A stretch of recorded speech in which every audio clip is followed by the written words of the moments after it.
ایک عورت قبیلے خامد کی عورت، آپ نے بار بار واقعہ سنا ہوگا. ایک عورت، میری مائر بہنیں، میرے عزیز نوجوانوں، توجہ کے ساتھ شاید یہ 5 منٹ ہمارے میرے اور آپ کی زندگی تبدیل کر دیں انشاءاللہ. 5 منٹ. ایک عورت اللہ کے رسول کے پاس آئی، کہا کہ اے اللہ کے نبی، مجھ سے بڑا گناہ ہوا ہے، مجھ سے زنا ہوا ہے، آپ مجھے سزا سنائیے. جیسے اس عورت نے نبی سے کہا، نبی نے اپنا چہرہ پھیرا. نبی نے اپنا چہرہ پھیر لیا گناہ کے حساب.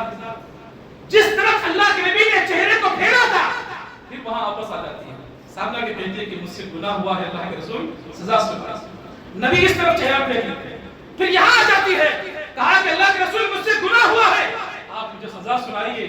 3 مرتبہ نبی نے یہاں وہاں چہرہ پھیرا. نبی چاہ رہے تھے کہ وہ استغفار کر لے، توبہ کر لے، اللہ سے گناہوں کو معاف کر، لیکن وہ چاہ رہے تھے کہ مجھے سزا ملے.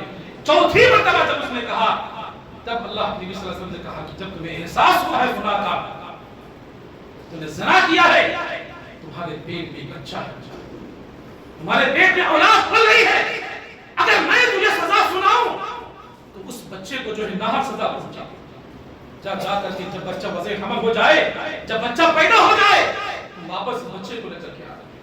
ایک ماں اپنے پیٹ میں بچے کو کتنا مہینہ رکھتی ہے؟ تقریباً 9 مہینے. 9 مہینے ہونے کے بعد اللہ کے رسول نے اس کو نہیں بلایا. 9 مہینے ہونے کے بعد جب بچہ دنیا میں پیدا ہوا، گناہ کا احساس یہ تھا کہ میں نے گناہ کیا ہے، مجھے سزا ملنی چاہیے. اپنے بچے کو لے کر کے خود عورت آتی ہے، کہتے کہ اللہ کے رسول مجھے برداشت نہیں ہو رہا ہے، میں نے گناہ کی، آپ مجھے سزا سنائیے. اللہ کے نبی نے کہا اگر اب میں تجھے رجم کر کے قتل کا حکم دوں، بچے کو دودھ کون پلائے گا، بچے کی پرورش کون کرے گا؟ جا کر کے جب بچہ کھانے پینے کے لائق ہو جائے اس وقت تم لے کر کے آنا. اور ظاہر سی بات ہے، ایک 8 مہینے سے 1 سال تک بچہ کچھ نہ کچھ کھانا پینا شروع کر دیتا ہے. تقریباً 1.5 سال وہ عورت جو ہے 1.5 سال جو ہے وہ عورت انتظار کرتی رہی کہ میرے گناہ کی سزا مجھے ملنی چاہیے. پھر بچے کو اس حالت میں لے کر کے آتی ہے کہ بچے کے ہاتھ میں روٹی کا ٹکڑا تھا. بچے کے ہاتھ میں روٹی کا ٹکڑا تھا تاکہ شاید نبی کو معلوم ہو جائے میرا بچہ کھانے پینے کے لائق بن چکا ہے.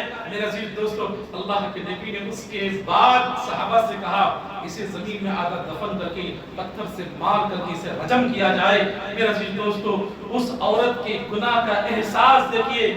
1 سال 6 مہینے 1.5 سال تک احساس کو اپنے دل میں پالتی رہی.